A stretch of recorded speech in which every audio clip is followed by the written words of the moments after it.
villain of the story. They will take eggs from the penguins or from cormorants. They'll take young ones. They'll take old ones. They'll take dead ones. They'll take just about anything. Depending on what kind of fish it is.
Yeah, behind us here, yeah.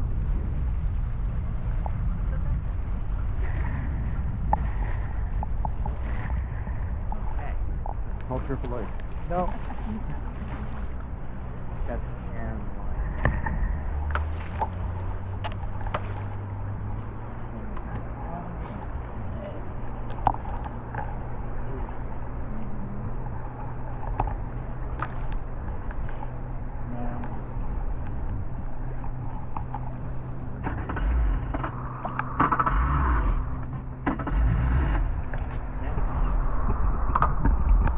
I'm gonna need your assistance here. Just hold this up for me.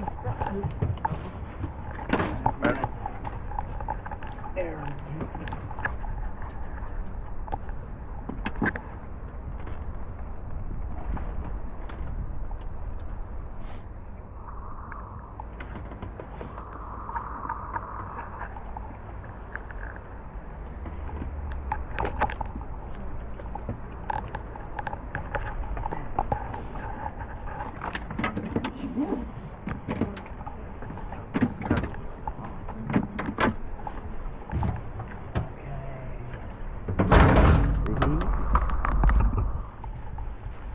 Oh.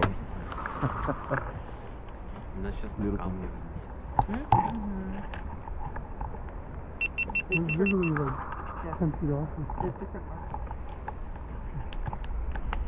Sarah, what are you?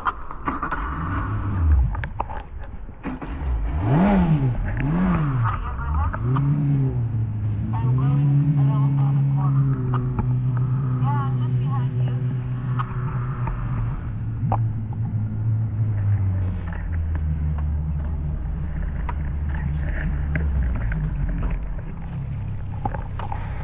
Okay.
lot more surface area of rock. Because that's what the penguins are waiting for right now.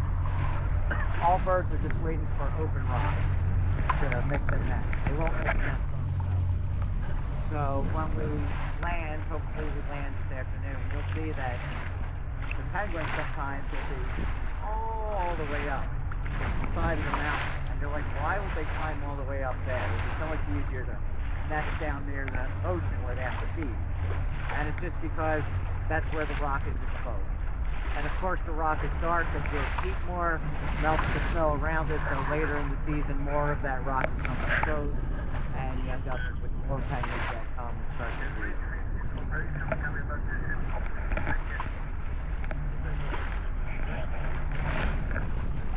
Lovely piece of ice in front of us.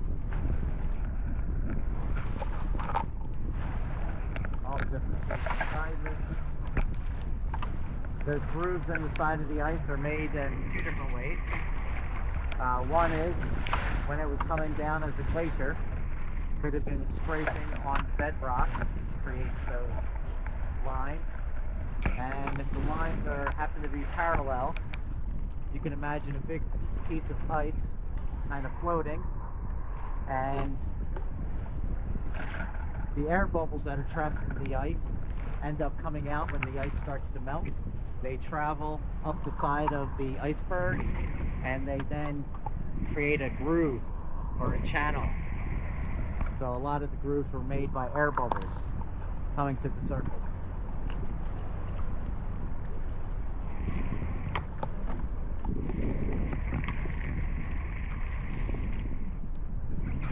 And we got two shags on this piece of ice ahead of us. Take a nice photo.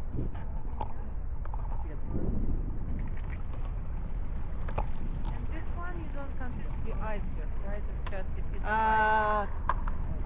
No, it would be considered an iceberg. It would About be. the size of a piano. If it's the size of a piano or larger, we consider it an iceberg. Okay, just the visible part or the whole thing should be? The visible part. The visible, okay. Yeah. Because there's going to be more under the water than that's visible. Yeah, I know, it's like 90%, right? Yeah. So if visible part is... If the visible part is as big as a piano, Okay, yeah, it's an iceberg. it's an iceberg. Okay. Otherwise, they call them different things. Bergy bits and brack ice, and depends on the size. Mhm. But an iceberg typically would be about the size of a piano or larger. Okay, thank you.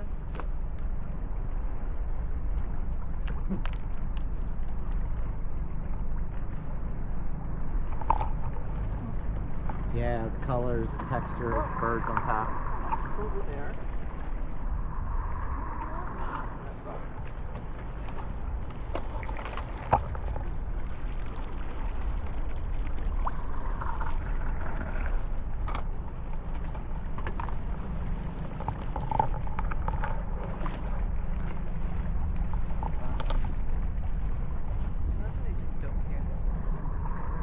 No.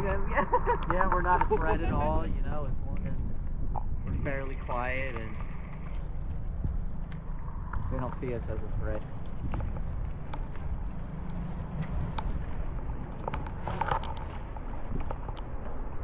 Spring, Gouvernoren inbound with one stop.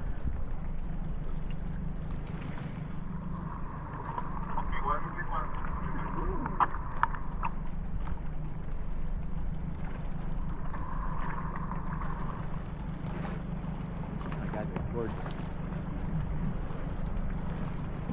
Great shot of these guys.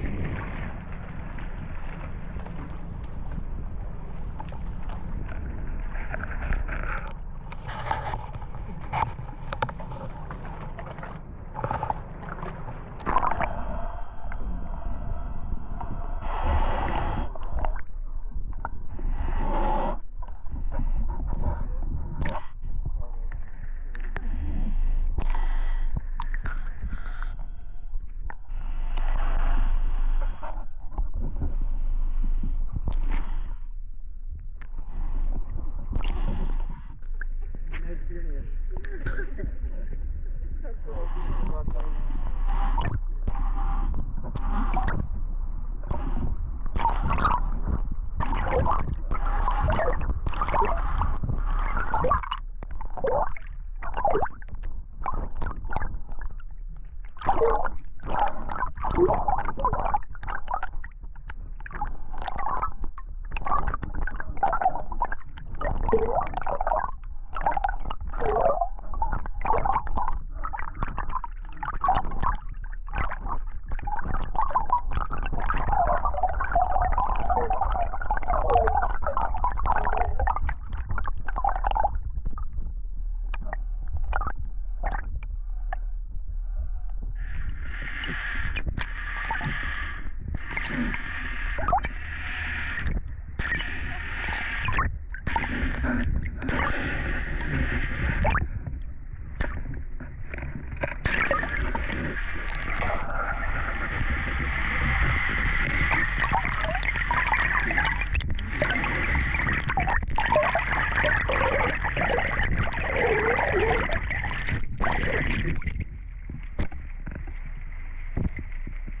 looks like we've got 2 kelp bowls.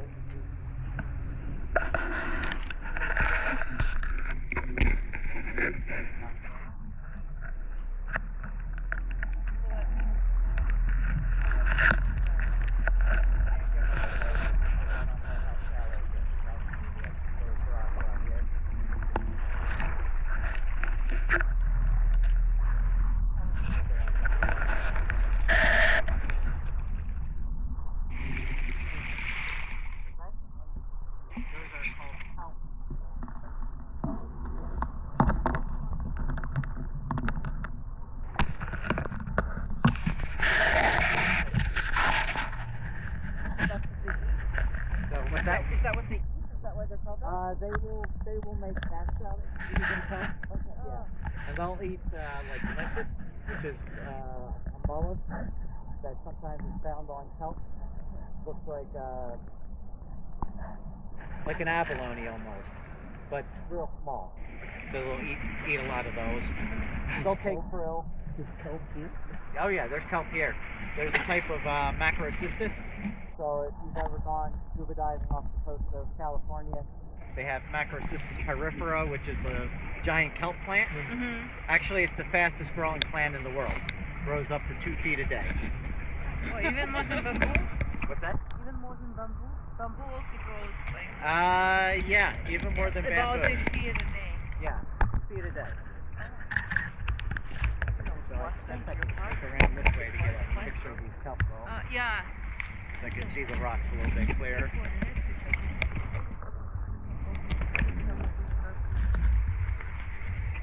Да.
No worries.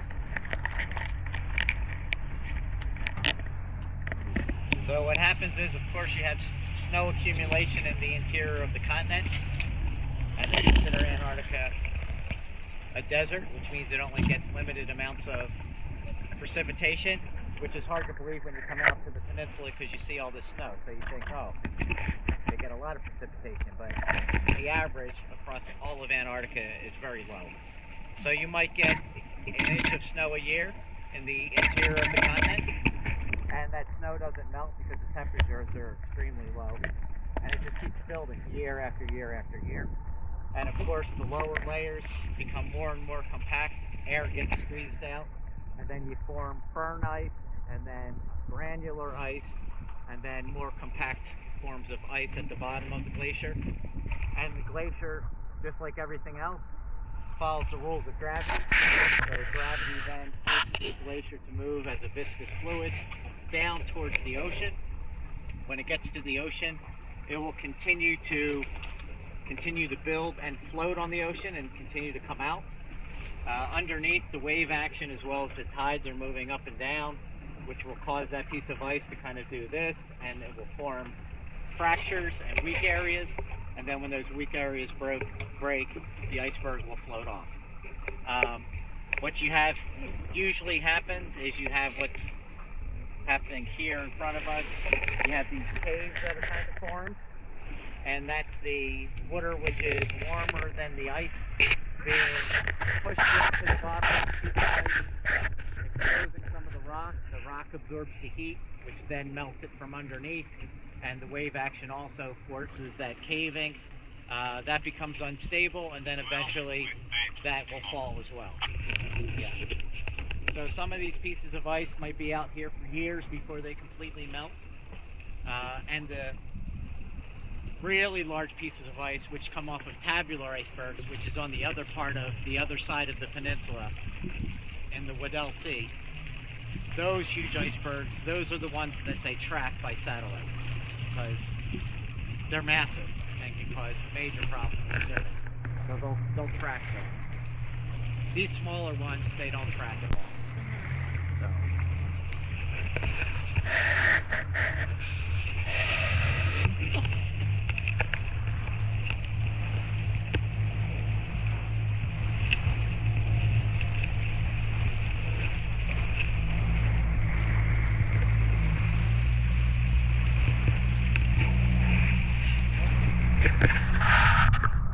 So just like on land, since everything looks white more or less, white is the combination. Oh, here's a lovely little bird here. Antarctic tern. Whenever you see a bird that has those very distinct triangular wings, you know they're very maneuverable. So they can hover in place, and they'll kind of just skim feed. So they'll come down to the surface. They'll touch the surface with their feet almost, sometimes stirring up any kind of krill up to the top, and then they'll just feed that way. They're not plunge divers, and they won't feed like the cormorants. Cormorants actually go underwater, swim around and look for fish, but these guys need to skim on the surface for their food.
Or maybe the size of the Zodiac. The Zodiac's about 15 feet.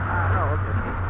And technically the Zodiac's also the distance we have to keep away from penguins. So when you're on land and you're trying to get that shot and you want to get closer, just remember we're visiting them and we have to stay this distance away. A Zodiac from the left.